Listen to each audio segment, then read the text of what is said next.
Hello, this is Tasman, the Assistant State Coordinator of National History Day in Wisconsin. Today, I'll give you a guideline on how you can best work on your NHD paper. Why do a history paper? Well, if you love writing or want an opportunity to work on your writing skills, this could be a great category for you. Papers are also good for students who know they work well alone, as you cannot make a paper in a group or with a partner. This is an individual-only project.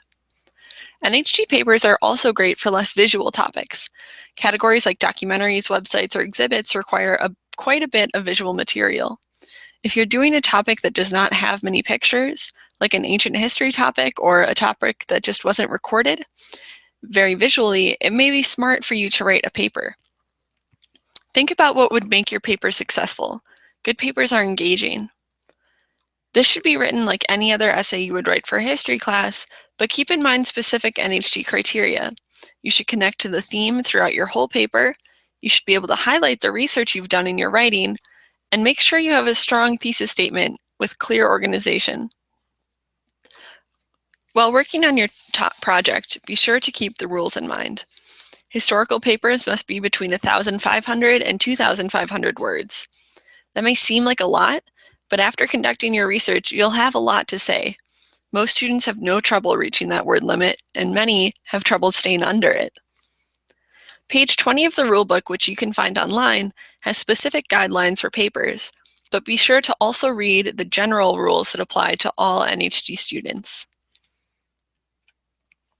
Here are some links made for paper students. NHD.org has a website on how to create the paper. The Wisconsin Historical Society has a guide, and both provide examples from past students. One of the best ways to understand expectations and see how to shape your paper is to read examples from past competitions. Before you start writing, make sure your outline contains a clear topic and argument in your thesis statement that is obviously backed up by plenty of research and relevant quotes. You could have a great outline, but don't be afraid to change it later. Remember, you should always be able to add more research and edit as you get feedback from teachers and judges.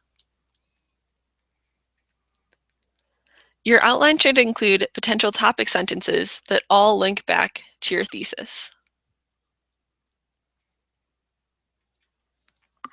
Like most essays, your first paragraph should be introductory. Give us a hook to start, pull us into the story, and then give us the most relevant basics, and end this paragraph with your thesis statement. The body of your paper should hold all of your arguments and backing research. Give us more information about your topic and more historical context. Expand on your argument from your thesis and use this section to prove it and back it up with research.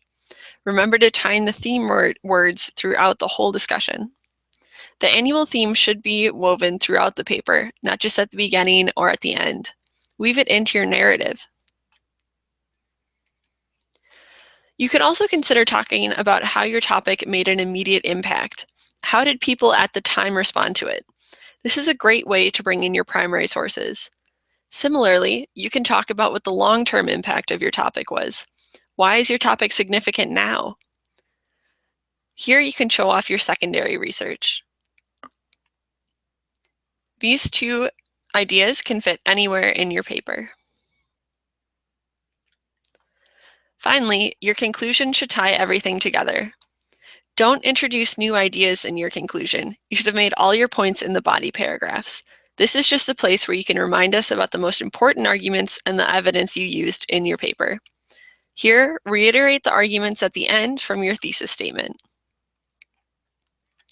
When you're done, your paper must be typed and printed on single-sided on plain white 8.5 by 11-inch paper. Formatting should include 1-inch margins on all sides, double-spaced, with numbered pages that's stapled in the top left corner. A title page is required. This should include your title, name, division, junior, senior, category, paper, and the word count.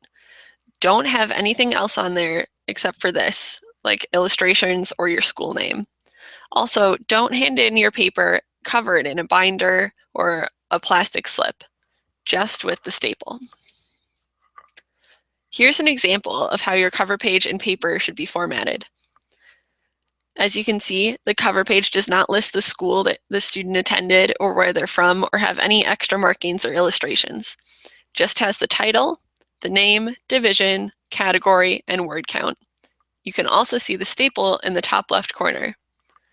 The example of the page you can see has a clear font, size 12, with 1-inch margins on all sides, and a page number at the bottom.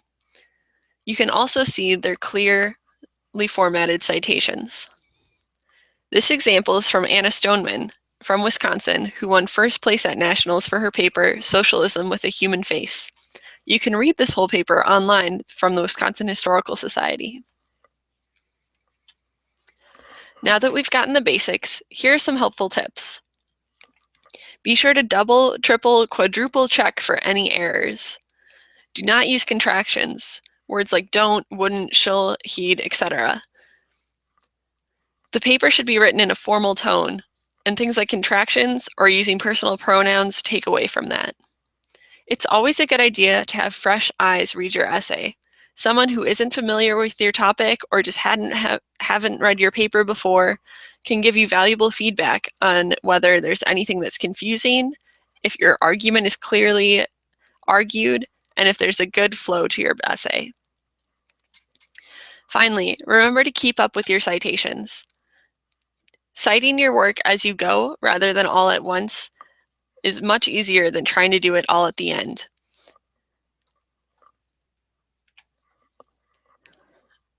Always remember that the most important part of a History Day topic is the history. Don't get caught up in the little things. As long as you have a good argument that's clearly shown through your research in a well-organized paper that relates to the theme, you'll do just fine. Thanks so much for watching. We hope you have a great time writing your paper.